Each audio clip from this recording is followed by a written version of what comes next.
Megha civil services academy में आपका स्वागत है। मैं दिनेश दिलमणि जेपीएससी की कक्षा आज मैं आप लोगों के बीच में कुछ ज़रूरी बातें उसी से संबंधित लेकर आया हूँ।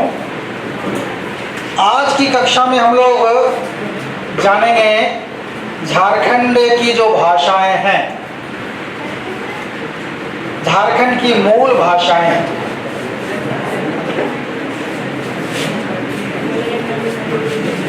यानी झारखंड में जो पारंपरिक भाषाएं हैं, यहाँ की अपनी भाषाएं हैं, उनमें किस तरह का संबंध है और खोरठा के साथ उसका किस तरह का नाता है। खोरठा को अन्य भाषाओं ने क्या कितना प्रभाव डाला है। झारखंड की जो अलग अलग परिवार की भाषाएं हैं, संथाली अलग परिवार की भाषा है, कुड़ुक अलग परिवार की भाषा है, खोरठा, कुरमाली, नागपुरी, पचपरगनिया ये सब अलग परिवार की भाषाएं हैं। कुल मिलाकर 3 परिवार की भाषाएं बोली जाती हैं, जैसा कि आप लोग जान चुके हैं। तो 3 परिवार में पहला था क्या? ऑस्ट्रिक, आग्नेय, हिंदी में आग्नेय, संस्कृत में कहा गया आग्नेय, उसको ऑस्ट्रिक कहा गया, और द्रविड़, और एक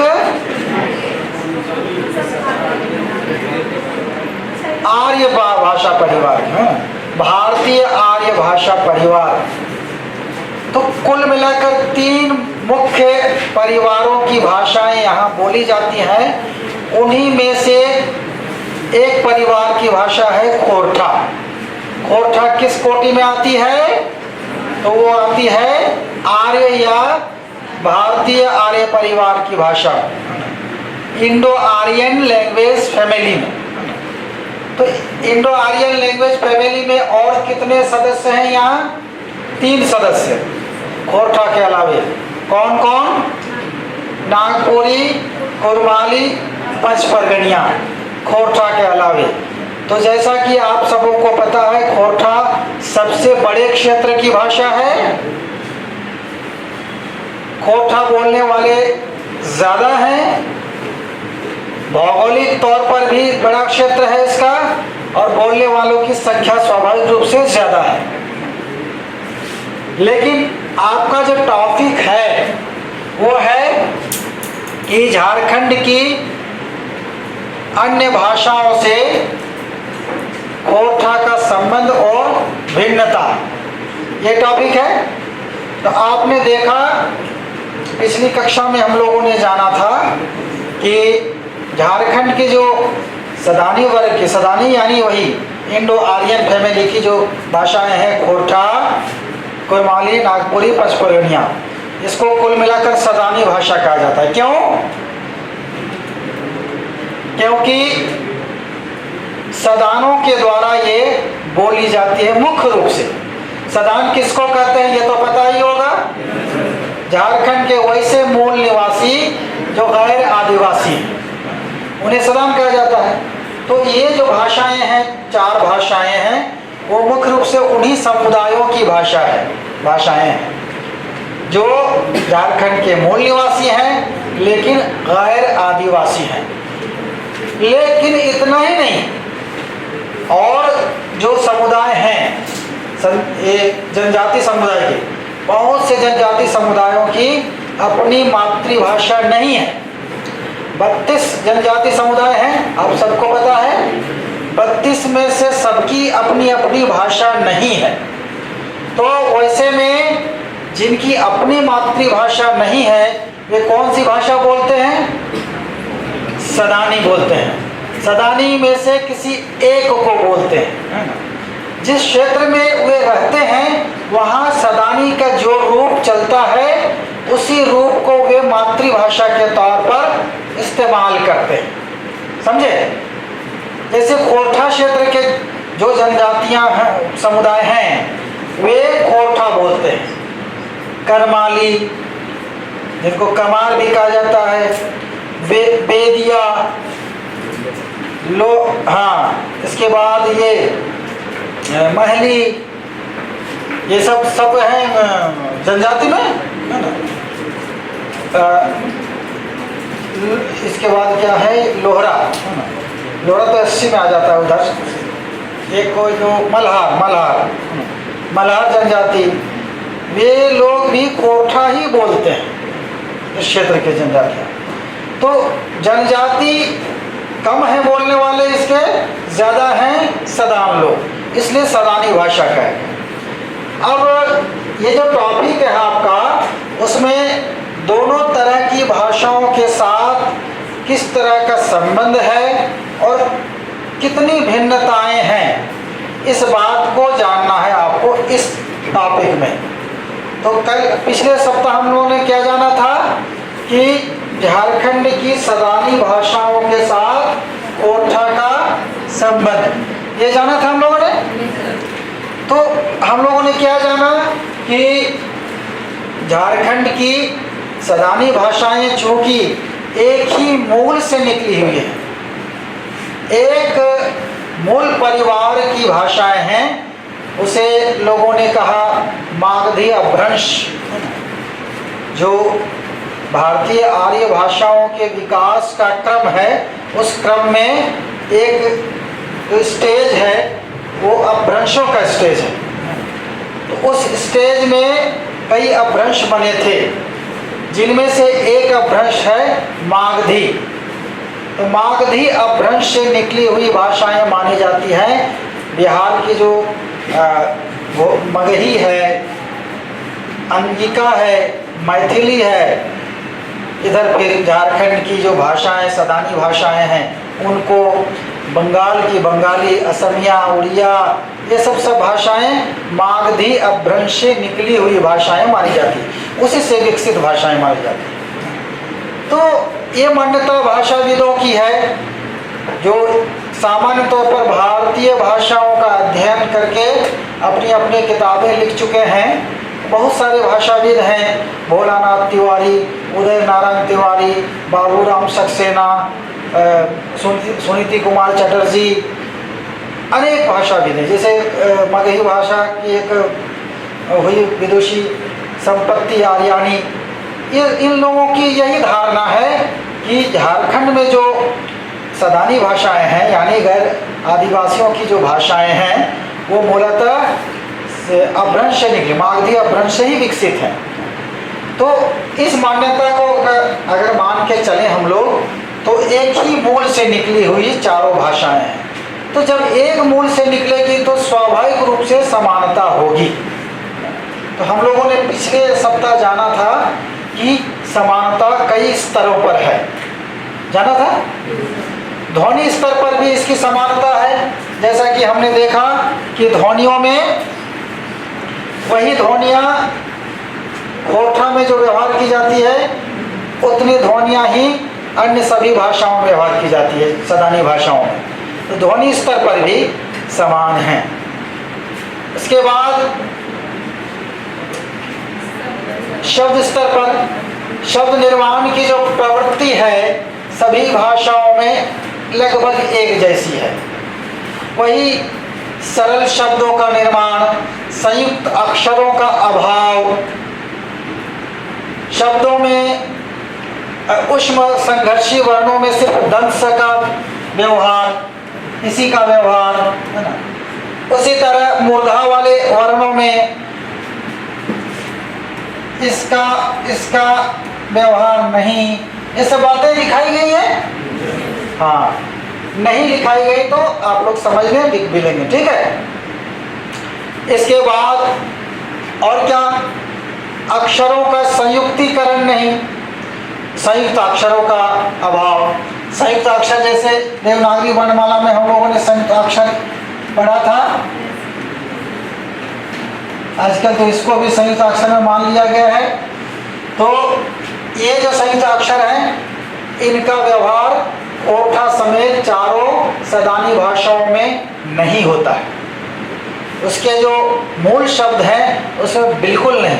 हाँ, आयातित शब्द है जहाँ उसका कोठाकरण, नागपुरीकरण, कुरमालीकरण नहीं हो पाया है, तो ऐसी जगह पर इस तरह के वर्णों का व्यवहार कर देते हैं लोग, लेकिन उच्चारण वैसा नहीं होता है। ये बातें भी जानना है, जैसे इसका उच्चारण किसी भी झारखंडी भाषा में नहीं होता है, ठीक है। उसी तरह सदानी भाषा में जैसे उर्दू फारसी की तरह ये इसका व्यवहार नहीं होता है, ठीक है। ये नहीं व्यवहार होता है जो आप शायद ये है ना, ये है ना, ये नहीं ज है ना, और खे कैसे होगा?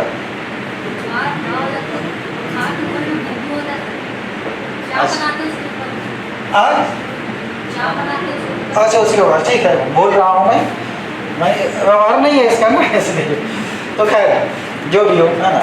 तो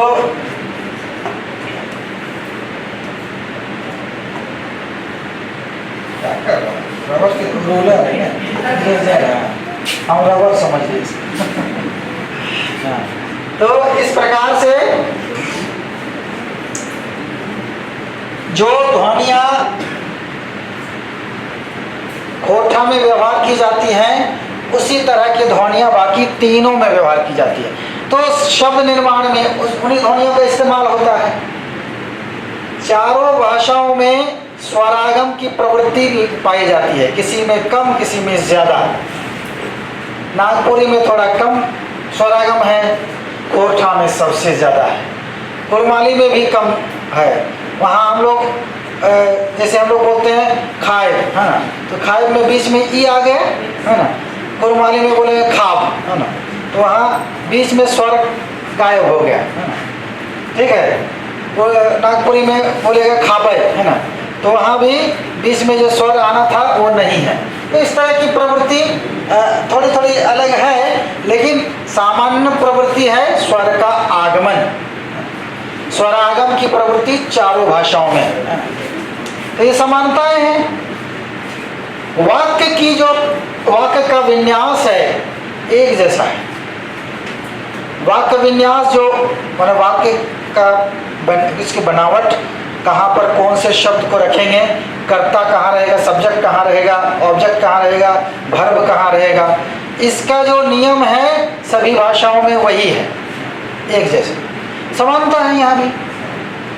उसी तरह जब पद बनाते हैं तो पद बनाने में जो प्रत्यय लगाए जाते हैं, संबंध तत्व, जिसको हम लोग कारकीय विभक्ति कहें या फिर बहुवचनवाची प्रत्यय कहें या संज्ञा से अन्य तरह के शब्दों का निर्माण कहें, सब में उसी तरह प्रत्यय लगाकर ही व्यवहार किया जाता है। माने उपसर्ग का व्यवहार बहुत कम है चारों भाषाओं में, तो ये प्रवृत्ति सभी में है। तो ये बातें आ गई समानता के अंतर्गत। अर्थ के संदर्भ में देखें तो अर्थ भी उसी तरह का है। हाँ, उसी तरह बहुत सारे ऐसे शब्द हैं जो अन्य जैसे संस्कृत वगैरह में उसका अलग अर्थ है, कोठा, नागपुरी, पचपरगनिया में अलग अर्थ है। जैसे कुटिया, कुटिया संस्कृत में किसको कहते हैं, चाहे हिंदी में? कुटिया मतलब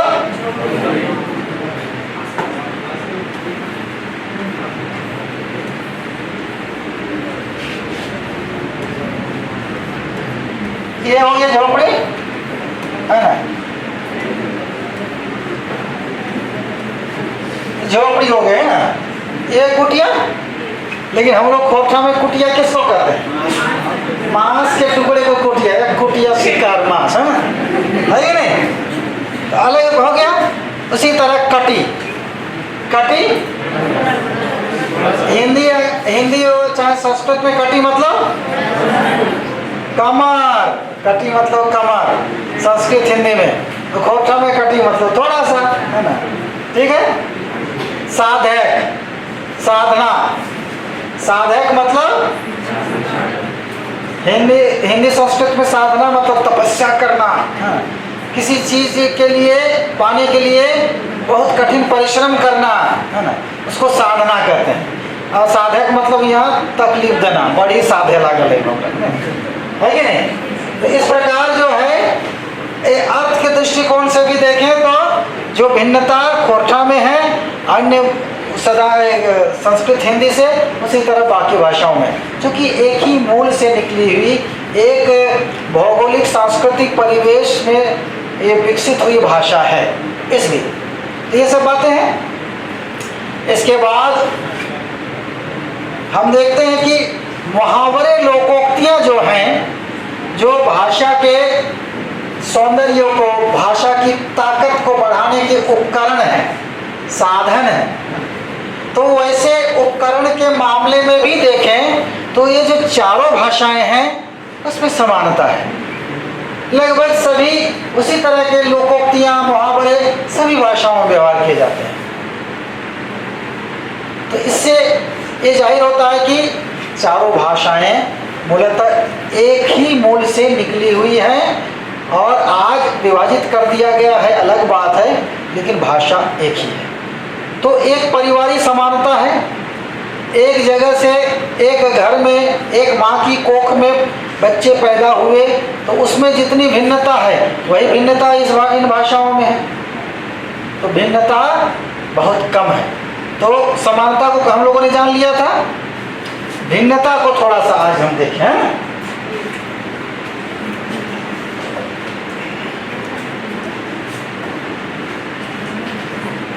तो भिन्नता को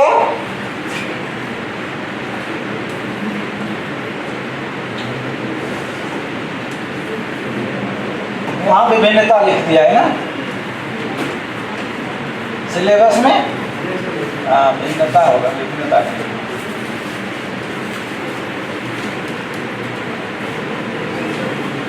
भिन्नताएं,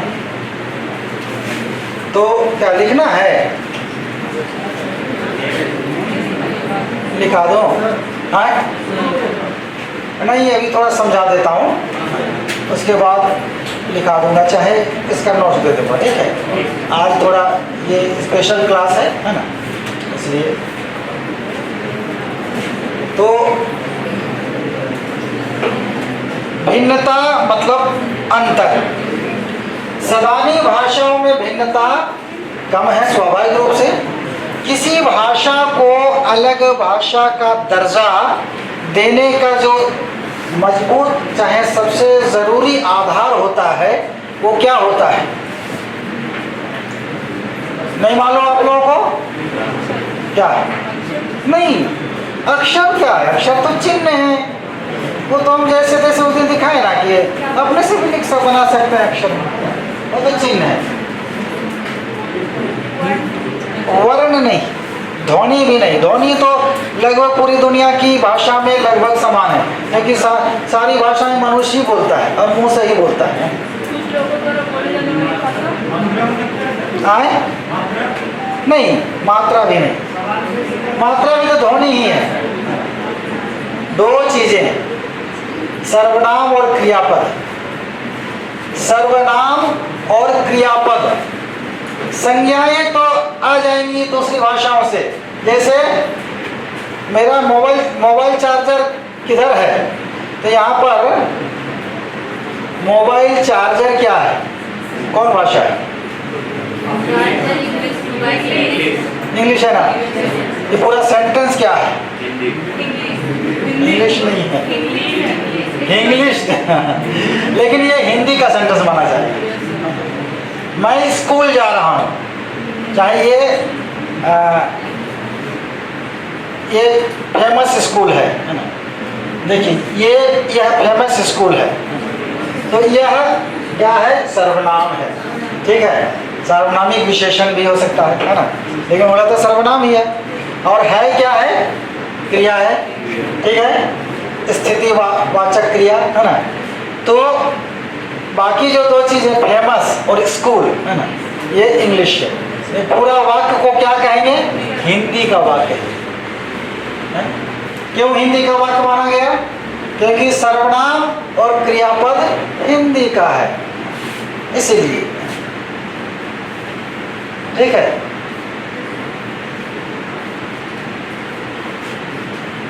आज रोड पर एक बस का एक्सीडेंट हो गया, ऐसा बोलते हैं कि ना, रोड पर एक बस का एक्सीडेंट हो गया। तो रोड इंग्लिश, बस इंग्लिश, एक्सीडेंट इंग्लिश, बाकी तो हिंदी का वाक्य क्या हुआ? तो सर्वनाम और क्रिया है, और उसके बीच में कारकीय जो प्रत्यय हैं वो भी हिंदी के हैं। ठीक है। दो बसों में टक्कर हो गई, यहाँ बस में बहुवचन बना दिया ओ जोड़कर, दो बसेस में टक्कर हो गई नहीं कहा, है ना। ठीक है। तो ये हिंदी हो गई। तो उसी तरह संज्ञा वगैरह जो है आते रहते हैं अलग अलग भाषाओं से, लेकिन सर्वनाम और क्रियापद जो है ये सबसे ज़रूरी चीज़ें हैं जिससे भाषा को अलग अस्तित्व दिया जाता है। तो भाषा के सर्वनाम और क्रियापद को हम लोग यहाँ पर देखेंगे नागपुरी, खोरछात, कुरमाली, पचपरगनिया के संदर्भ में कि क्या क्या अंतर है। तो सर्वनाम में देखना है पहले। तो सर्वनाम में पहले हम देखें, ठीक है, यहाँ पर कोटा, यहाँ पर नागपुर, सर्वनाम के संदर्भ में।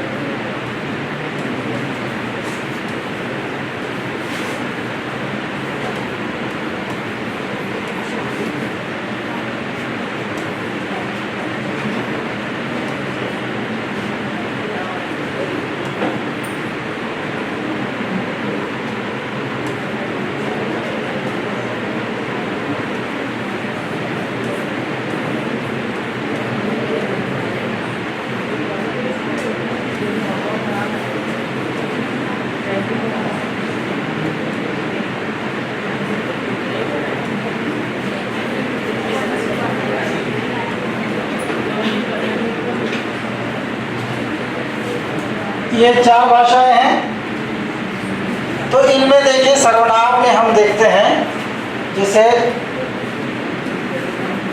ये है ना, नागपुर में क्या हो जाएगा? कुरमाली में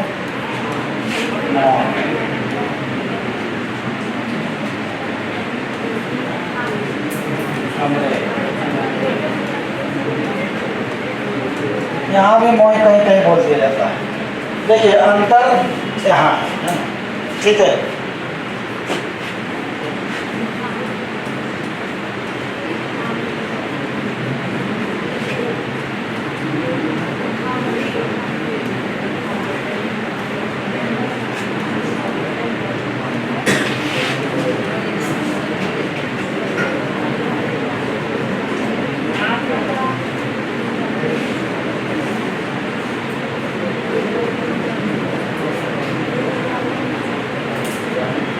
यहाँ भी वही हाल हो जाता है।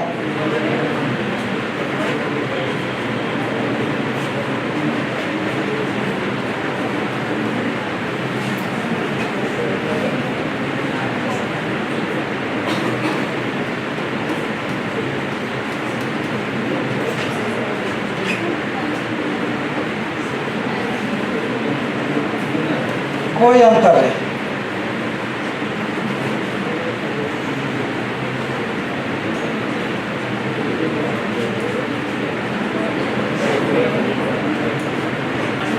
यहाँ भी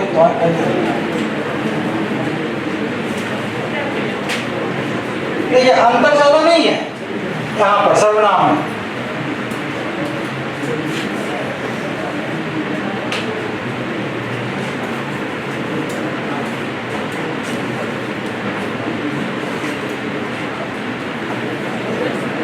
कोई अंतर नहीं है। क्रियापद में तो ये थोड़ा सा उदाहरण दे देना है।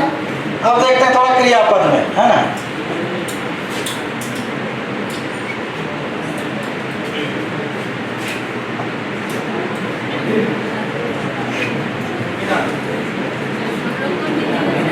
हाँ उतारना था क्या? नहीं जरूरत नहीं चाहिए दे दिया जाएगा। हाँ, तो क्रियापद में क्या है कि कैसे क्रियापद बदल, जैसे मान लीजिए कोठा में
इसके बदले में ये दोनों अलग अलग जगह पर अलग अलग रूप चलता है ना।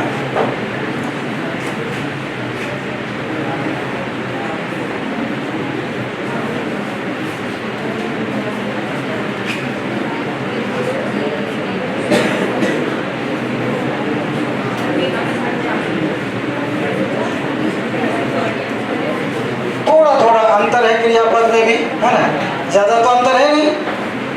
इसीलिए कोठा के विद्वान A.K. झा ने इन चारों भाषाओं को मिलाकर एक भाषा बनाने का प्रस्ताव दिया था, वकालत की थी, लेकिन लोगों ने माना नहीं। आज अलग अलग रूप में है तो ज़्यादा अंतर है नहीं, थोड़ा थोड़ा अंतर है, इस बात को जान लें, है ना। अब इन्हीं अंतरों को, ठीक है, इन्हीं अंतरों को हम अगर दूसरी झारखंड की अन्य भाषाओं के साथ देखें, जनजातीय भाषाओं के साथ, तो व्यापक अंतर है। झारखंड की बाकी भाषाओं के साथ बहुत अंतर है। जैसे जनजातीय संथाली जो कि ऑस्ट्रिक परिवार की भाषा है, तो उसमें कोई समानता नहीं है, न सर्वनाम में समानता है, न क्रियापद में समानता है, न संज्ञा पद में समानता है। तो इन बातों को हम लोग समझेंगे। पूरा एक सूची मैं दूंगा आप लोगों को, यहाँ पर आज नहीं बता रहा हूँ, उसको सूची पूरा दे दूंगा कि क्या क्या अंतर है, कौन से शब्द को, शब्दों में भी अंतर है, तो ये अंतर है। लेकिन अब यहाँ पर दूसरा, इसी से संदर्भित दूसरी बात जो है कि कोठा को किस तरह से जनजातीय भाषाओं ने प्रभावित किया है, उसका किस तरह से उनके साथ संबंध है। तो जैसा कि आप लोगों को पता है कि झारखंड की जो है ये जनजातीय भाषाएं उसी पैरेलल में चलती हैं, समानांतर। जहाँ कोठा चलती है, कुरमाली चलती है, पचपरनिया चलती है, समानांतर उस समुदाय के लोग उस भाषा को बोलते हैं, व्यवहार करते हैं। लेकिन जैसा कि उस दिन बताया था मैंने कि कुड़ुक वाले संथाली मुंडारी नहीं जानते, मुंडारी वाले संथाली हो खड़िया तो समझ सकते हैं, लेकिन कुड़ुक नहीं समझ सकते। तो दोनों के बीच के जो संवाद की कड़ी है, यानी आपस में मिलने पर जिस भाषा में बात करते हैं, कुड़ुक भाषी यानी उरांव समुदाय, मुंडारी भाषी मुंडा समुदाय, संथाल लोग, तो वो उस समय पारंपरिक तौर पर किस भाषा का इस्तेमाल करते थे, आज तो हिंदी करते हैं। लेकिन सभी लोग हिंदी नहीं करते हैं, गांव देहात के लोग हिंदी नहीं करते हैं। शहरों में जब दो अलग अलग भाषी समुदाय के लोग मिलते हैं तो हिंदी का व्यवहार करते हैं, लेकिन गांव देहात में तो नहीं। अभी भी महिलाएं कैसे बात करती हैं पुरुष वालों से, मुंडा में महिला पुरुष वालों से कैसे बात करेंगे? तो जाहिर सी बात है वे उस क्षेत्र में जो सदानी भाषाएं हैं उन्हीं में से किसी एक का इस्तेमाल करते हैं। तो संपर्क की भाषा क्या हो गई? खोरठा हो गई, सदानी की और सदस्य हो गए, है ना। तो खोरठा क्षेत्र में कौन सी जनजाति का प्रभाव है, मैंने कौन सी जनजाति का वहाँ पर बाशिंदा है? वहाँ के संथाल लोग। सबसे ज़्यादा कौन लोग हैं? संथाल लोग, ठीक है। तो चूँकि उत्तरी छोटा नागपुर में और संथाल परगना में खोरठा भाषियों की साथ ज़्यादा संख्या है, इसी क्षेत्र में खोरठा बोली जाती है। तो इन्हीं दो क्षेत्रों में संथाल लोगों की आबादी सबसे ज़्यादा है। तो संथाल लोग खोरठा बोलते हैं और खोरठा भाषी लोग संथालियों के साथ बात करते हैं। तो स्वाभाविक रूप से खोरठा को संथाली ने प्रभावित किया, खोरठा ने भी संथाली को प्रभावित किया, ऐसी बात नहीं। लेकिन चूँकि खोरठा भाषियों को ज़्यादा उनसे बात करने की ज़रूरत पड़ती, खेतीबाड़ी के संदर्भ में, जंगल झाड़ से संबंध था, तो वे लोग जंगल के आसपास रहते थे, तो उनके साथ ज़्यादा संवाद होने के चलते उनके शब्द ज़्यादा आ गए खोरठा में, बहुत सारे शब्द आए खोरठा में।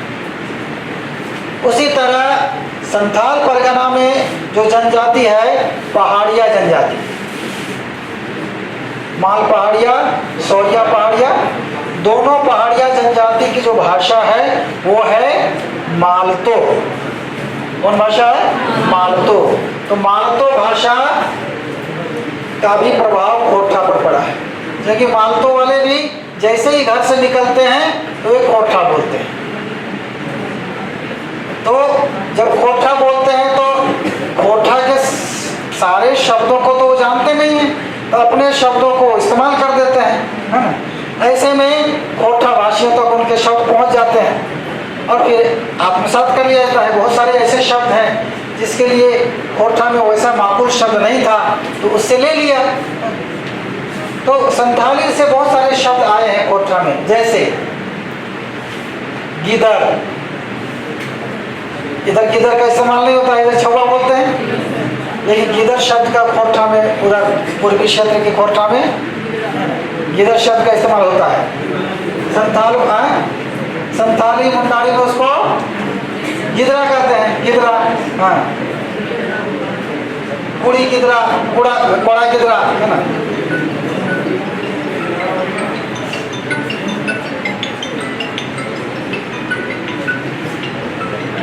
तो ये गिदरा वहाँ से आए हैं। उसी तरह बीसी, ये बीसी किसको कहते हैं? रीढ़ की हड्डी को बीसी कहते हैं, ये भी उधर से ही आया है। हंसली, ढीढ़ा, ढीढ़ा मतलब पेट, उधर से आया है ना। मोचा, नाथू, है ना, ये सब उधर से आया है। नाथू मतलब ये, हाँ, मुंह के आसपास को नाथू कहा जाता है, इस ठोडी को, हाँ, यहाँ से यहाँ तक नाथू, है ना। तो इस तरह कई शब्द हैं। हंसली, हंसलीहार, है ना। लुलुआ, लुलुआ किसको कहते हैं? तो ये सब उधर से आए हैं शब्द, है ना। तो प्रभावित किया है, ठीक है। इसके अलावे कुछ ध्वनिगत प्रभाव भी पड़े हैं। संथाली पुरुष वगैरह में अनुनासिक के ध्वनियों का व्यवहार है। अनुनासिक के ध्वनि का मतलब समझते हैं? नाक से निकलने वाली ध्वनियों का, नॉइजल साउंड्स, है ना। नॉइजल साउंड्स यानी नाक के बिना उस जिसका इस्तेमाल नहीं कर सकते, प्रयोग, व्यवहार, उच्चारण नहीं कर सकते। तो संथाली मुंडारी में नाक से प्रयोग होने वाले शब्दों का बहुत बड़ा भंडार है ना। तो खोरठा में भी जिसमें अनुनासिक नहीं है जिस शब्द में, उसमें भी नाक वाला शब्द है। जैसे बेचना, हम लोग बेचक नहीं बोलेंगे, बेचक बोलते हैं कि नहीं, बेचलय, ठीक है। जबकि सही शब्द क्या है, बेचे, है ना, बेचना। हिंदी में क्या लिखते हैं, बेचना, बेच रहा है, बेच रहा है नहीं। हाथी, हाथी है सही शब्द, हम लोग क्या बोलते हैं, हाथी बोलते हैं कि नहीं। हाथ को क्या बोलते हैं, हाथ, हाथ बोलते हैं। तो हाथ है सही शब्द, लेकिन हाथ किधर से आया, तो हमारे स्वभाव में, हमारे जो भाषा व्यवहार में उधर से प्रभावित होकर अनुनासिक, नाक से उच्चारण होने वाले शब्दों का व्यवहार होने लगा। इस तरह से प्रभावित किया उसने। तो इन्हीं बातों को हमें इस टॉपिक में लिखना है, समझे बात। तो ये इसके लिए मैं दे दूंगा आप लोगों को नोट्स, मंजूर है। ग्रुप में, ग्रुप का हमको ऐड ही नहीं किया ग्रुप में अभी तक। फी देना पड़ेगा क्या, ग्रुप में ऐड करेंगे तो फीस देना होगा लगता है नहीं। चलिए ठीक है, आज बात करते हैं। ये हो गए आज झारखंडी भाषाओं के साथ समानता और अंतर पर मोटा मोटी एक समझ, है ना, समझ दिया आप लोगों को। हाँ, अब इसके बाद हम लोग आते हैं अगला टॉपिक में, अगला खंड शुरू हो जाता है आपके सिलेबस में, लोक साहित्य। लोक साहित्य लेते आइए पानी को थोड़ा।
लोक साहित्य,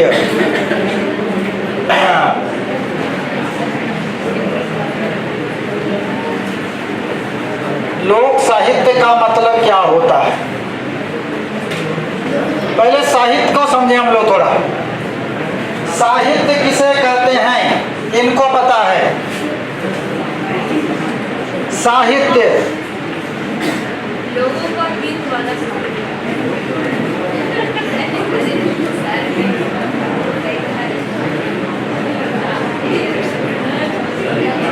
साहित्य लोगों का हित जिसमें हो ना, यही बताया, किसने बताया, लोगों का हित। तो सड़क भी तो लोगों के हित में बनाया गया है, वो साहित्य है क्या,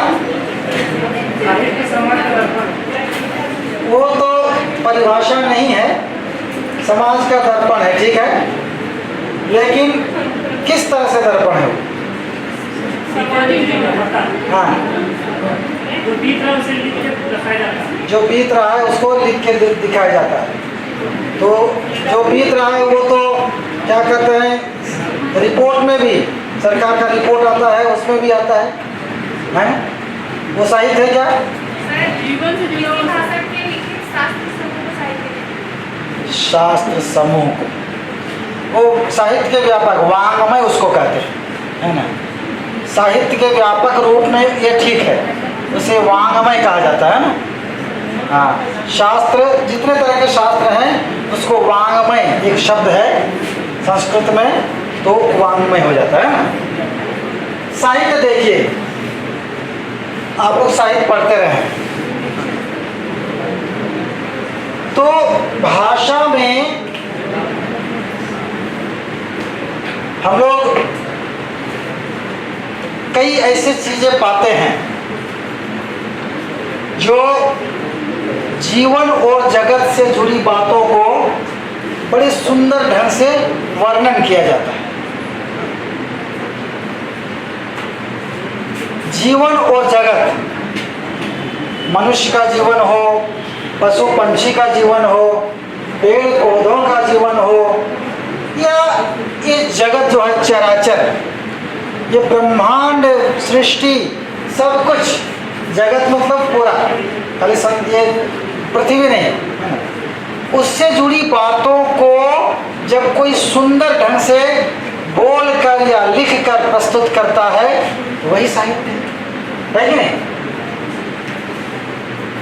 जीवन और जगत से जुड़ी अनुभूतियों को, अनुभवों और अनुभूतियों को, दो तरह की चीजें, अनुभव और अनुभूति, एक्सपीरियंस और फीलिंग्स, दोनों चीजें वो जब सुंदर कलाकारी के साथ, यानी सुंदर शब्दों का, सुंदर शैली का व्यवहार करके, प्रयोग करके प्रस्तुत किया जाए तो वो साहित्य है। और ये साहित्य हमारे बीच दो रूपों में है मूलतः। एक है लोक साहित्य, दूसरा शिष्ट साहित्य। कौन कौन? लोक साहित्य और शिष्ट साहित्य। तो लोक साहित्य किसे कहते हैं और शिष्ट साहित्य किसे कहते हैं, ये दोनों चीजों को समझ लें। तो लोक साहित्य मतलब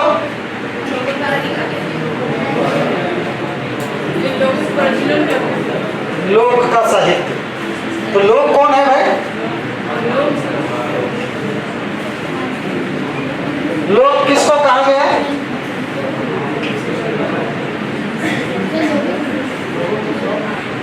तो लोग तो सभी हैं, शहर के लोग भी हैं, गांव के लोग भी हैं, तो पढ़ा लिखा भी, अनपढ़ भी, सब लोग हैं। तो उनका सबका साहित्य लोक साहित्य है क्या? नहीं है ना। तो लोक यहाँ पर थोड़ा विशेष अर्थ में प्रयोग किया गया है। लोक शब्द का प्रयोग कई रूपों में देखते हैं हम, जैसे लोकतंत्र है ना, लोकगीत, लोकप्रिय हो गया, बहुत लोकप्रिय है ये गीत, नहीं बोलते हैं। तो लोकप्रिय मतलब जनता के बीच प्रिय।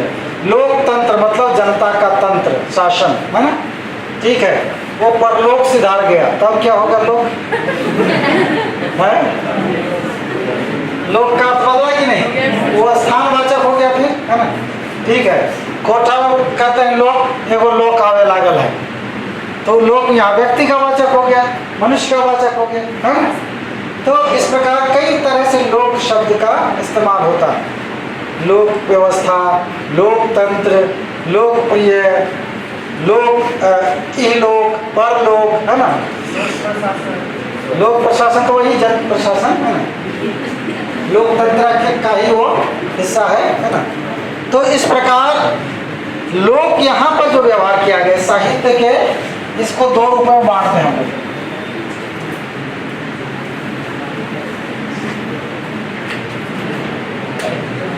ऐसा लिखने से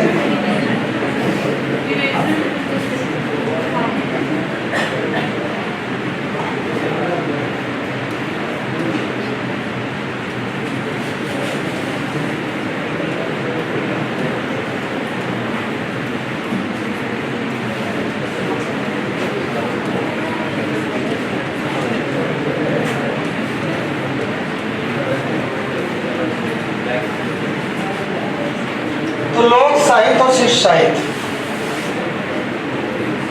साहित्य का जो आदिम रूप है, आदिम रूप से मतलब प्राचीन रूप, जिस समय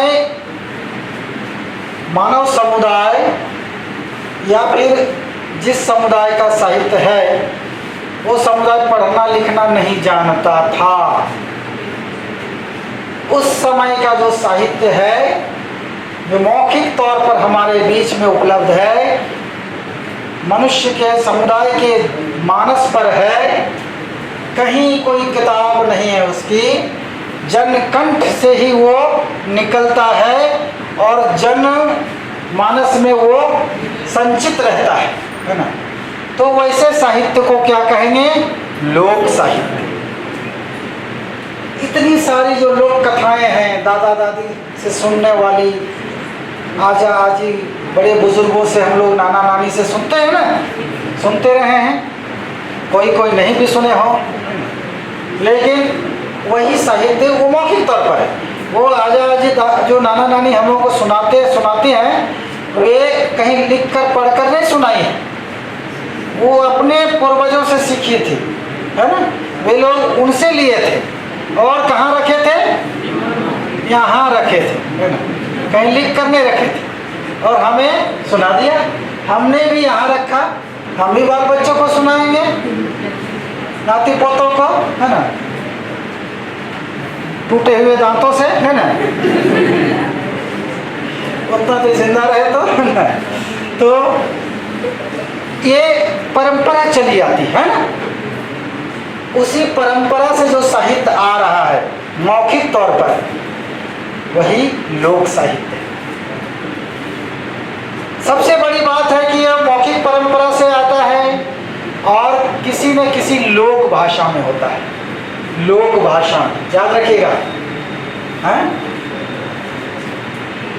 परिनिष्ठित भाषा में नहीं होता है वो।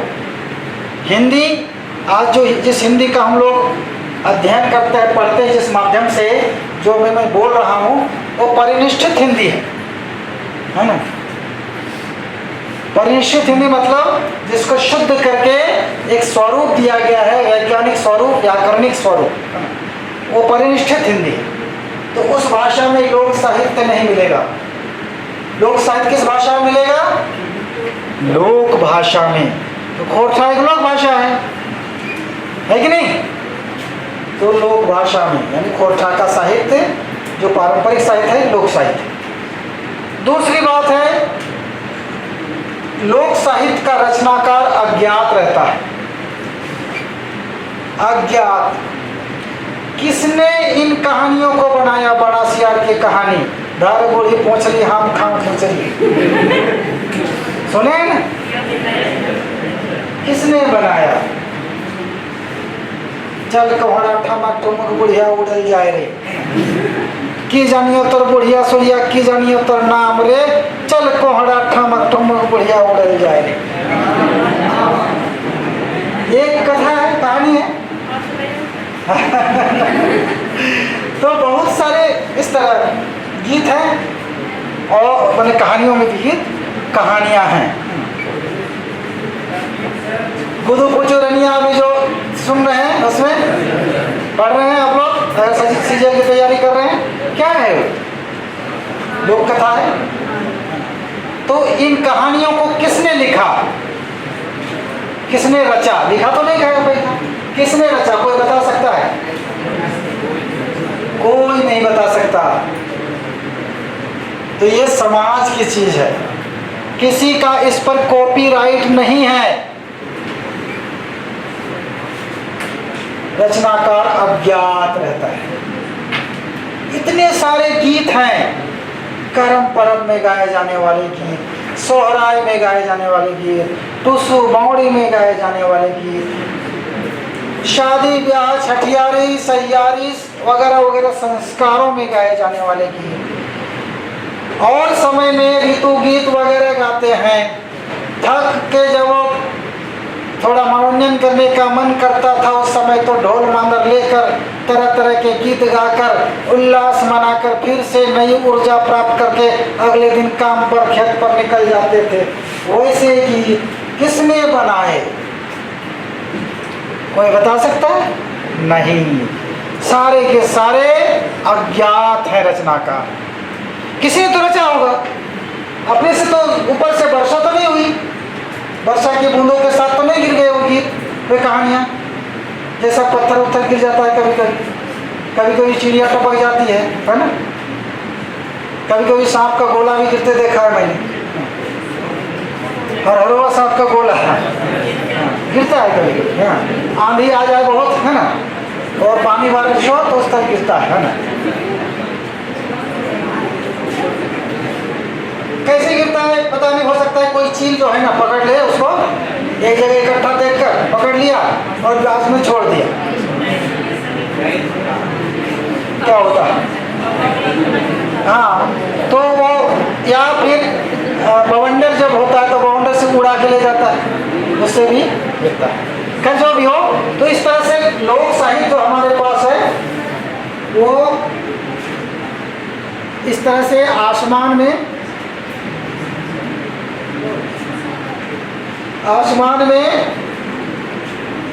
टपक, आसमान से टपक नहीं गया, उसे मनुष्य ने ही बनाया, मनुष्य ने ही रचा है, लेकिन रचकर वो लिखना तो जानता नहीं था कि उसमें लिख देता, अपना मोहर लगा देता, दिनेश दिनमणि का गीत सैया चला चला ना हो।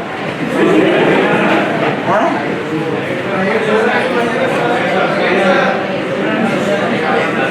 तो ये नहीं हुआ, उस समय लिखना तो जानते नहीं थे, तो गाकर सुना दिया, सुनने वाले ने सुना, वो भी कहीं और गया, दो चार शब्द बदल दिए उसने, होगा ही स्वाभाविक रूप से। कोई एक बार मैं गीत सुना दूं आप लोगों को, तो कितने लोग उसी तरह हो गा सकते हैं? गा सकते हैं क्या? शब्द बदल जाएगा, कुछ थोड़ा बहुत बदल जाएगा, सुर भी थोड़ा बहुत बदल सकता है। अभी मेरे गीत को तरह तरह से लोग गा रहे हैं, देख रहा हूँ यूट्यूब में, अपने अपने ढंग से गाए जा रहे हैं। ठीक है, चलिए, इसी तरह होता है। तो उसी तरह लोक कथा, लोक गीत वगैरह जो हैं, ये जो लोक साहित्य हैं, वो समाज की संपत्ति है और समुदाय उसका व्यवहार करता है, उस पर किसी एक व्यक्ति का अधिकार नहीं होता। वो लोक परंपरा में हमारे बीच में मौजूद है, और किसी भी क्षेत्र का लोक साहित्य होता है, उस लोक समुदाय के परिवेश का उसमें प्रतिबिंब रहता है। लोक समुदाय, लोक परिवेश, स्थानीय प्राकृतिक परिवेश, सामाजिक परिवेश, सांस्कृतिक परिवेश, उन सारी चीज़ों का उसमें कहीं न कहीं छाप रहेगी। उसमें झारखंड की प्रकृति, झारखंडी साहित्य में, झारखंडी लोक साहित्य में झारखंड की प्रकृति मिलेगी, पहाड़ मिलेंगे, झरने मिलेंगे, पेड़ पौधे जिनका जिक्र होगा, यहाँ के पेड़ पौधों का, चिनार का नहीं मिलेगा, देवदारों का नहीं मिलेगा, है ना, महुआ का मिलेगा, है ना, आम का मिलेगा, धवैया का मिलेगा, है ना। तो इस तरह स्थानीय परिवेश की उसमें झलक होती है। तो लोक साहित्य में क्या चीज़ें हैं, कितनी चीज़ें हैं, ये हमें जानना है, कितने तरह के रूप में। तो इसको लोकगीत कहते हैं। लोकगीत शास्त्रीय नाम है, हम लोग लोकगीत नहीं कहते, हम लोग तो गीत कहते हैं। एगो गीत गाओ, कौन बोलता है? महिला एगो गीत गाओ बोलती है, अरे लोकगीत गाओ, ऐसा तो कोई नहीं बोलता है। लोक कथा भी हम लोग नहीं बोलते हैं, कहानी सुनाओ, है ना, बोलते हैं कि नहीं? तो हम लोग कहानी और गीत जानते हैं, लेकिन शास्त्रीय नाम दे दिया गया, जो शास्त्र लिखने वाले हैं उन लोगों ने इसका नाम दे दिया लोकगीत, लोक कथा, लोक गाथा, लोकोक्ति, इस तरह के नाम दे दिए लोकगीत।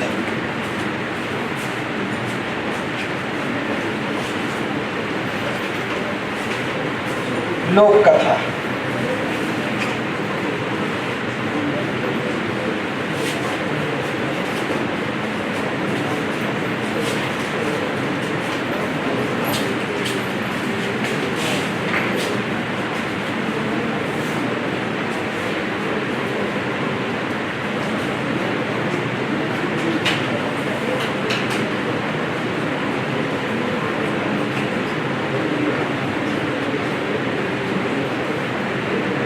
कम से कम इतने तो हैं। लोरी भी है, ये लोरी बहुत कम है, तो इतना पढ़ना है हम लोगों को, पढ़ना है कि नहीं? ये पढ़ना है, ये पढ़ना है। और इसी में लोकगीत का ही एक रूप है लोक गाथा।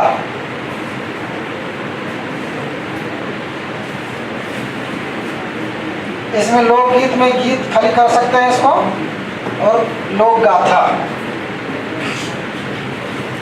तो ये जो रूप है लोक साहित्य के,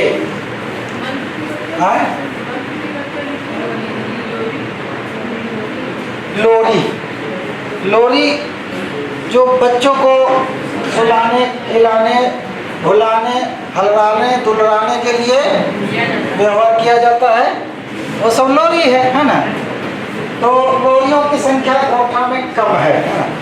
उतना दुलार करके बच्चों को थोड़े पालते हैं यहाँ पीठ में बेतरा लिए और काम कर रहे हैं बच्चा चुपचाप, है ना।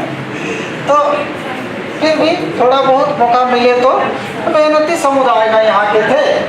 तो कौन कहाँ लोरी जहाँ होती है, जहाँ माँओं को कोई काम ही नहीं है, मर्द लोग सब काम कर रहे हैं, औरत लोग घर में खेती बाड़ी, घर गृहस्थी, वही खाना पीना बनाया और बच्चे को दुलार कर रहे हैं।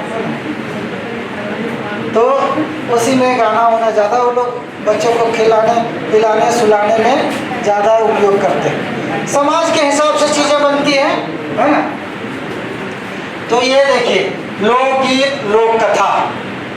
तो लोकगीत मतलब समझ गए, लोक साहित्य का वह रूप जो गाया जाता है अलग अलग सुरों में, ताल में, लय में गाया जाता है अलग अलग अवसरों पर। इसके कई रूप होते हैं, अवसर के आधार पर रूप हैं, उसके प्रयोग के आधार पर रूप हैं, बाजा चलता है कि नहीं चलता है उसके आधार पर भी रूप हो सकते हैं।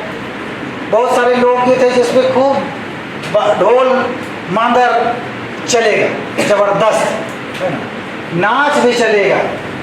कुछ गीत होते हैं जिसमें बाजा वगैरह नहीं चलता है,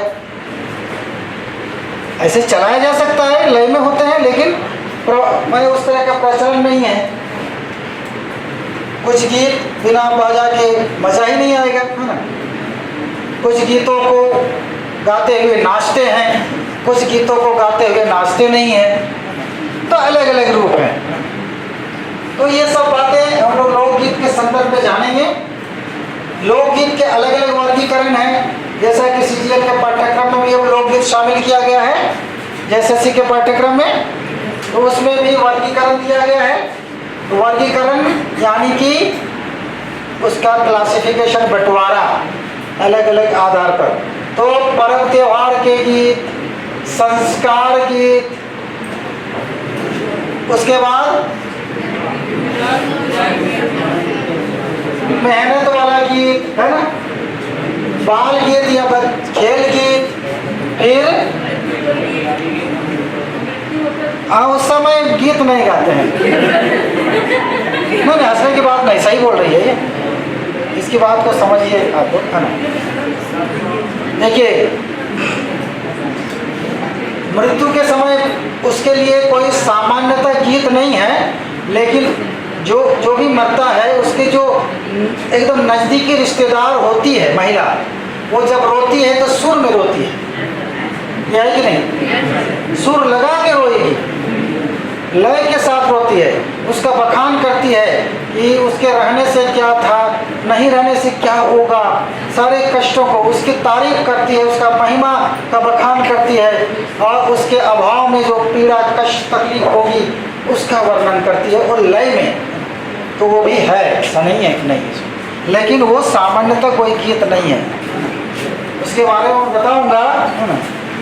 तो जैसे कुछ प्रदेश में है ऐसा, जैसे राजस्थान में एक समुदाय है जो बड़े रईस घरों में जाकर वो मृत्यु के समय गीत गाती हैं, रुदाली कहते हैं उसको। एक फिल्म आई थी, दिल हूँ हूँ करे घबराए, लता और भूपेन हजारिका का अलग अलग गीत है, गाना सुना, दिल हूँ हूँ करे। नहीं, वो गीत बहुत ही हाई स्केल का गीत है, मेरे वश की बात नहीं। तो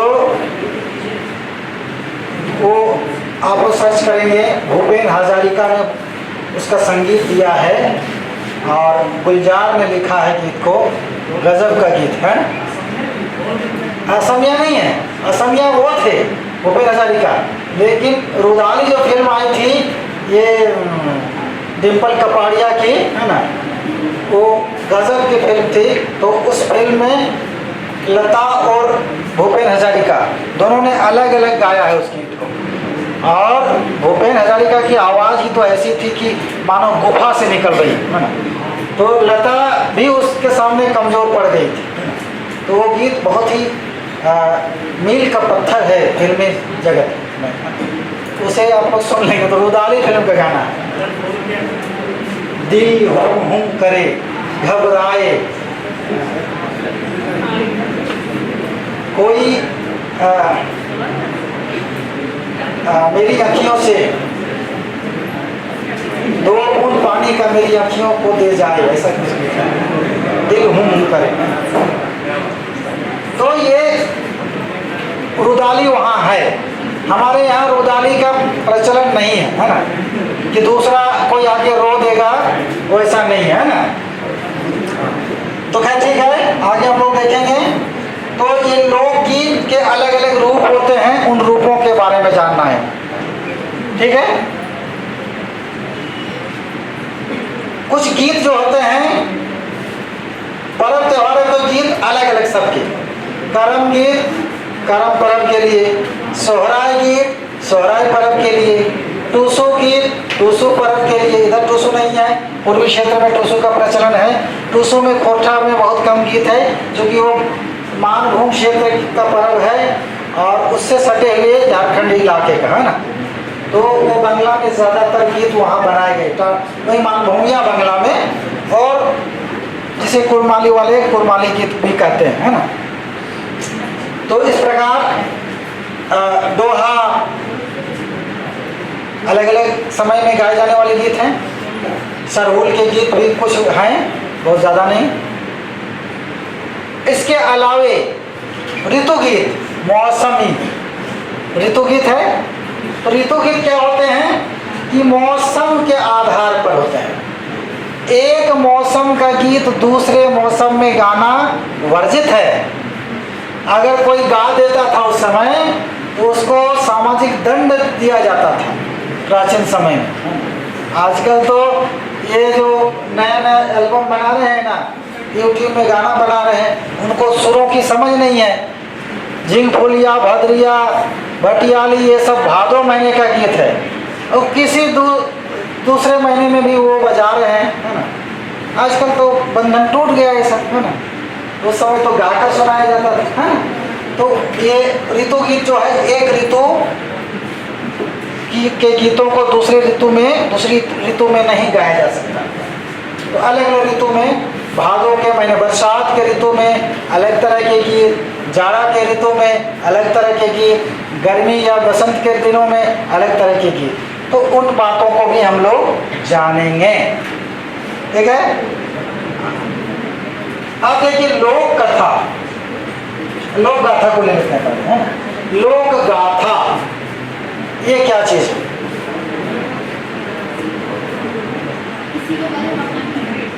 लोक जोड़ गाथा, लोक शब्द का हम लोगों ने अर्थ मोटा मोटी समझ लिया था। लोक इसको का, यहाँ पर लोक शब्द का अर्थ है कि अनपढ़ समुदाय, गांव देहात में आधुनिक सभ्यता से दूर रहने वाला सामान्यतः अनपढ़ समुदाय जो अपनी पारंपरिक रीतियों, संस्कृतियों और जो उसके नियम, विधि नियम हैं, रहन सहन का जो तौर तरीका ये सब हैं, खान पान है, उसी से अपना जीवन यापन करते हैं, उनको मानते हुए वैसे समुदाय को लोक कहा जाता है ना। तो यहाँ लोक गाथा का मतलब क्या हुआ? गाथा जब किसी शौर्यपूर्ण, वीरतापूर्ण या किसी प्रेमिका और प्रेमी के संघर्ष की कथा को जब गाकर प्रस्तुत किया जाए गीतों में लय के साथ, तो उसे लोक गाथा कहते हैं। वो लोक भाषा में हो तब, ठीक है। लोक गाथा, और वो किसी के द्वारा लिखा हुआ नहीं माना जाता है, उसी तरह परंपरा से चला आता है। लोक गाथा यानी बड़ी कथा को गीतों में प्रस्तुत करना, बड़ी पारंपरिक कथा को जो गीतों में ही प्रस्तुत होती है उसे लोक गाथा कहते हैं। कोठा में महाराज नाम की एक लोक गाथा है। कोठा में, सुनिए इधर, कोठा में महाराज नाम की लोक गाथा है। क्या? महाराज। तो उसके बारे में भी जानना है। लोक गाथा है, उसकी कहानी क्या है, उसमें कौन नायक है, कौन नायिका है, उसके बीच में क्या किस तरह के घटनाक्रम है, क्या संघर्ष किया, किसके साथ लड़ाई हुई, ये सब बातें हम लोग जानेंगे। ठीक है। अंततः होता क्या है, क्या नायक नायिका मिलते हैं कि नहीं मिलते हैं, ये सब सारी बातें हम लोग, नायक नायिका मतलब समझ रहे हैं ना? हाँ?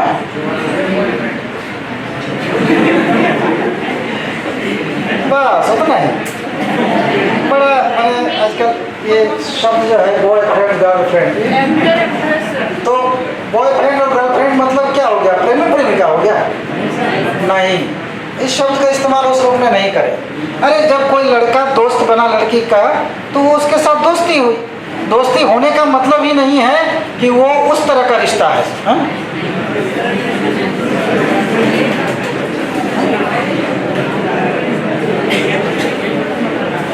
तो ये इस शब्द का इस्तेमाल आप लोग, पता नहीं समाज में ये प्रचलन हो गया है। तो नायक नायिका का प्रेम यहाँ पर वो दो माने वो जीवन साथी बनाने के लिए जो एक भावना होती है एक दूसरे को के साथ जीवन जीने की, तब वो प्रेमी प्रेमिका होते हैं शुरू में। लेकिन ऐसा नहीं है कि अगर नहीं बने तो प्रेमी प्रेमिका नहीं रह सकते। जुदाई में भी प्रेमी प्रेमिका रह सकते हैं। लड़की की शादी दूसरी जगह हो गई, लड़के की शादी दूसरी जगह हो गई, तो वो प्रेमी प्रेमिका ही है, हो सकता है ना? जीवन भर रह सकते हैं, है ना? वैसा नहीं है कि एक साथ ही रहना पड़े, है ना? एक दूसरे को चाह रहे हैं तो चाहत है बनी हुई, है ना? तो वो है ना? तो इस प्रकार, है ना, प्रेमी प्रेमिका की भी परिभाषा थोड़ी व्यापक होनी चाहिए, है ना? तो इस प्रकार से उस लोक गाथा में क्या है कि हम लोग जानेंगे। नायक किस तरह से उसके साथ, नायिका के साथ शादी हुई, शादी को समाज ने स्वीकारा नहीं, खेल खेल में शादी हो गई, ईटा बोले का बड़ा घर घेस कर लगा दिया, शादी हो गई खेल खेल में। उसके बाद क्या संघर्ष होता है ये उसमें है। बहुत मजेदार रोचक कहानी है। चलिए आगे बढ़ते। लोक कथा, लोक कथा इसे हम लोग कहानी कहते हैं ना। ये वैसी घटनाओं को माने एक क्रमिक घटना जो अंत में सब कुछ ठीक ठाक हो जाए, समस्याएं हो, संकट हो, परेशानी हो, और अंत में सब कुछ ठीक ठाक हो जाए, इस तरह का जो घटना का क्रम बनाया जाता है। और उस क्रम को जब गद्य में, जो सामान्य भाषा है, सामान्य भाषा क्या है? गद्य ही है। हम लोग जो अभी मैं बोल रहा हूँ गद्य में बोल रहा हूँ ना, तो ये सामान्य भाषा है। तो इस तरह सामान्य भाषा में जब किसी घटना को, उस तरह के व्यवस्थित क्रम की घटना को प्रस्तुत करते हैं, रोचक घटना, रोचक बनाकर, तो कथा होती है ना। और जब लोक परंपरा से कोई उस तरह की घटना, क्रमिक घटना चली आ रही है, तो लोक कथा है ना।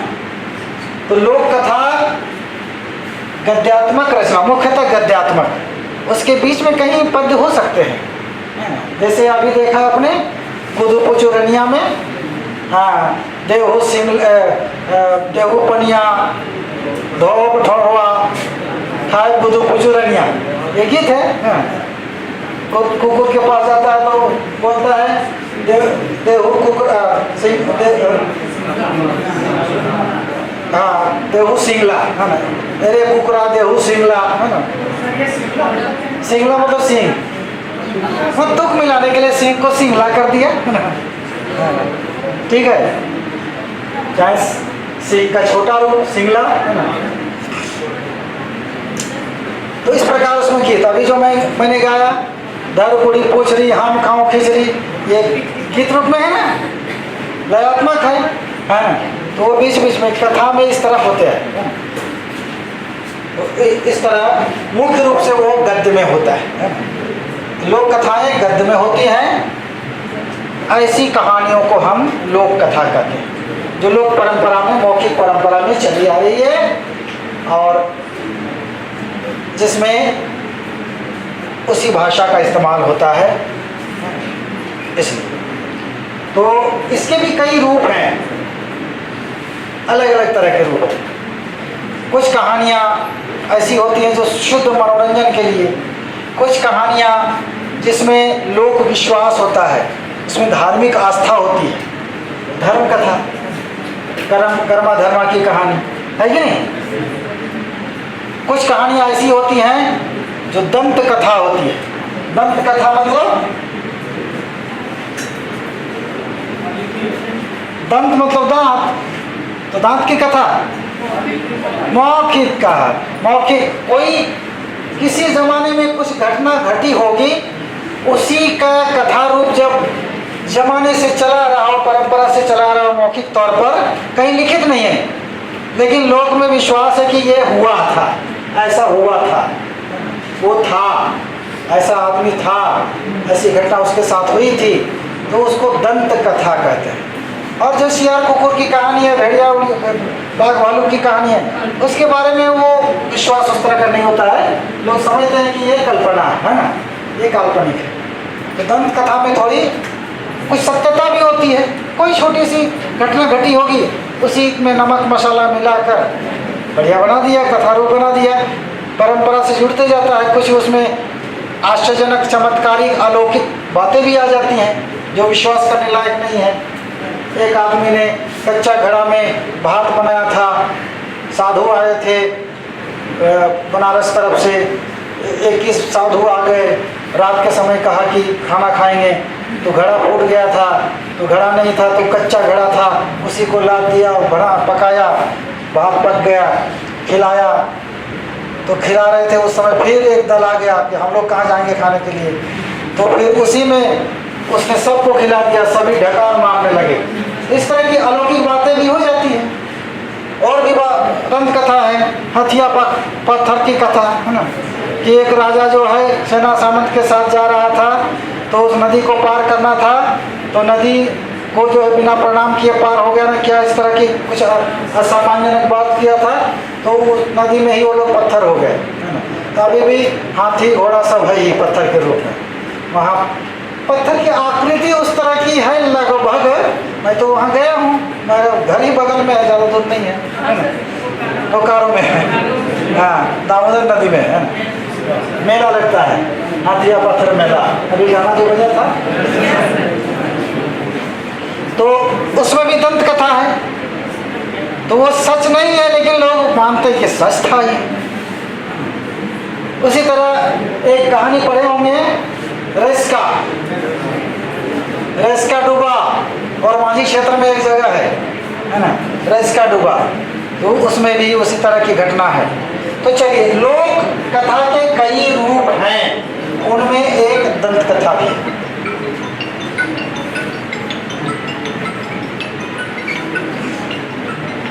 तो इस प्रकार से हम लोग, अरे 11:30 बजे चलो।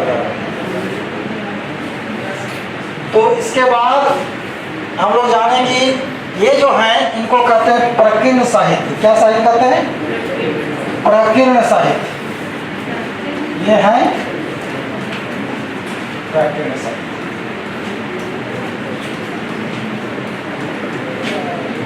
इसका मतलब क्या होता है? प्रकीर्ण का मतलब होता है बिखरा हुआ, छाना छिटका,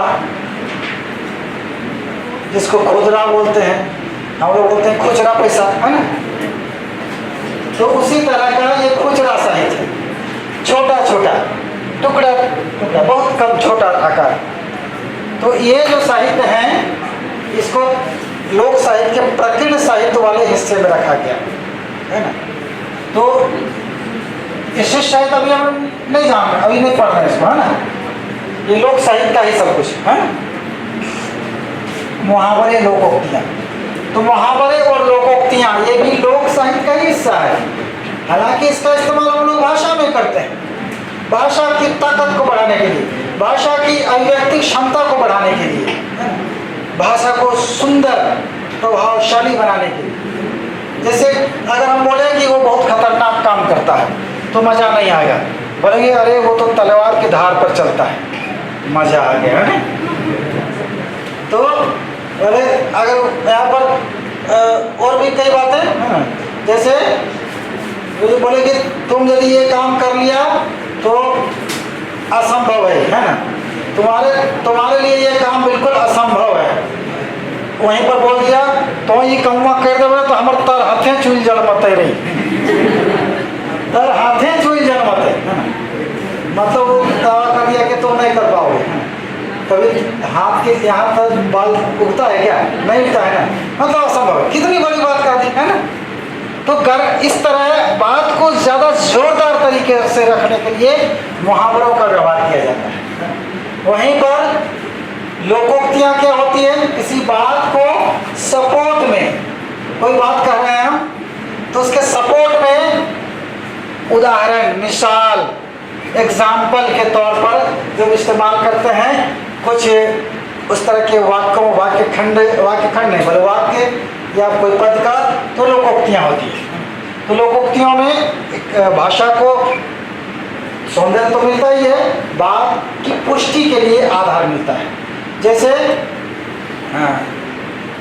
बोलते हैं घर के मुर्गी दाल बराबर, है ना, घर के मुर्गी दाल बराबर बोलते हैं। तो उसी प्रकार बोल देते हैं हम लोग की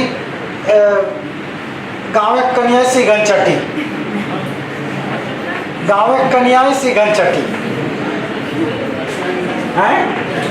मैंने गाँव में किसी को नहीं इज्जत मिलती है। जैसे मैं यहाँ हूँ तो आप लोग मुझे गुरुजी कहते हैं, कोई पैर लगते हैं, पड़ जाते हैं तो सष्टांग भी आ जाते हैं करके, है ना, दोनों हाथ से। तो यहाँ जो वैल्यू है गाँव में हमको कौन पूछेगा, है ना। गाँव के लिए तो मैं वहाँ कोई आए घर के मुर्गी दाल बराबर है ना। तो उसी बात को गाँव में कन्या सी घनचटी कोठा, मतलब गांव में अगर शादी हो जाए किसी लड़की की, है ना, हो सकता है किसी की हुई हो तो माफ करेंगे, है ना, अपने ही गांव में शादी हो जाए, है ना, तो उस गांव में उसका उतना वैल्यू होगा। जब दूसरे गांव की जिस तरह की लड़की आती है, कितने लोग आ जाती है, भीड़ लग जाती है देखने के लिए, ऐसे उच्चक उच्चक के देखते हैं, है ना। अब गांव की लड़की को देखने के लिए उसको शिखन चढ़ते हुए देखा है ना, शिखन मतलब सीतर, है ना। तो उसके लिए तो इस तरह से लोकोक्तियां बनती हैं, है ना। अज्जल गली छल कर जाए, हिंदी वाला सुने हैं, ऊंट के मुंह में जीरा, ये सब क्या है, लोकोक्तियां हैं, है ना। कहीं कहीं सुभाषित अच्छी बातें भी होती हैं, काड़ा बिनु हार नाय, बूढ़ा बिनु घर नाय, अच्छी बातें भी, है ना। तो इस तरह की बातें जो है उसको लोकोक्ति कहते हैं। तो ये सब भी हमें पढ़ना है। पहेली यानी बोझवल,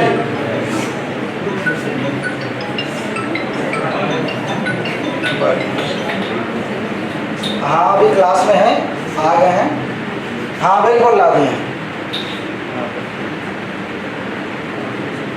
तो इस प्रकार पहेलियाँ यानी बुझवल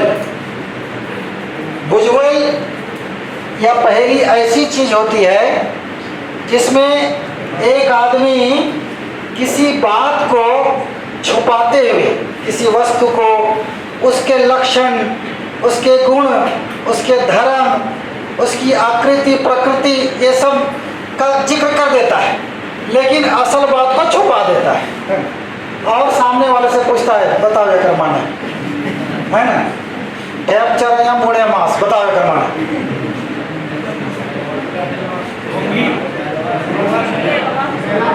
हाँ ढोंगी नहीं, यही तो बात है। उसके लक्षण को बताया, उससे बहुत दूर दूर का नाता नहीं होगा मांस का, है ना, लेकिन उसके लक्षण के आधार पर, है ना। बेलवा बोली थी, हाँ तो बोली थी, तो मुंह के अंदर ही बोली थी। तो बेलवा का फल जो होता है वो क्या होता है, ठेप चढ़ैया मतलब छोटा सा, है ना, और मोड़े मांस, कहाँ पर उसका मांस होता है, ऊपर में, यहाँ जो है ये इसका दाना रहता है, ये रहता है ये, है ना, इसके पत्ते होते हैं ना, ठीक है। इस प्रकार बेलवा, ठेप चढ़े, मोड़े मांस। अब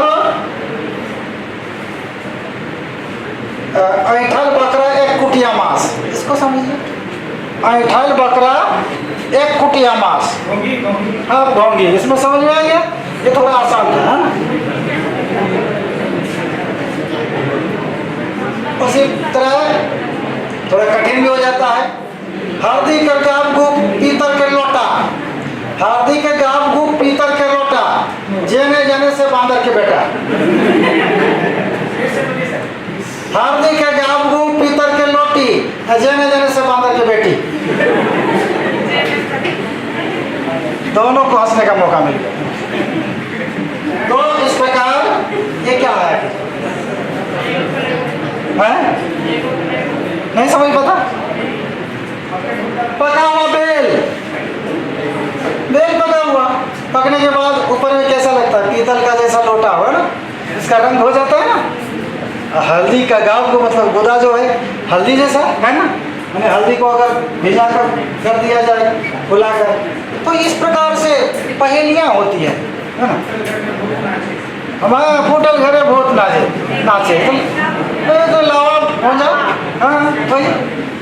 अब उसके बाद मांझ बांधे कड़क चौथा, चौथा मतलब गोबर। तो मांझ बांध में तालाब में पानी के अंदर काड़ा का चौथा, ये क्या है कि देखिए दिमाग कहाँ गया था हमारे पूर्वजों का, है ना। कछुआ। तो इस तरह कुछ पहेलियों को भी जानना है हमें, तो मज़ेदार है ये पाठ, है ना, बहुत मज़ेदार पाठ। हम लोग आगे दूसरे क्लास में, आज तो फिर सिर्फ समझाने वाला क्लास हुआ, है ना। आप लोग भी शायद नाराज हो, मास्टर हुआ आज कुछ नहीं बता।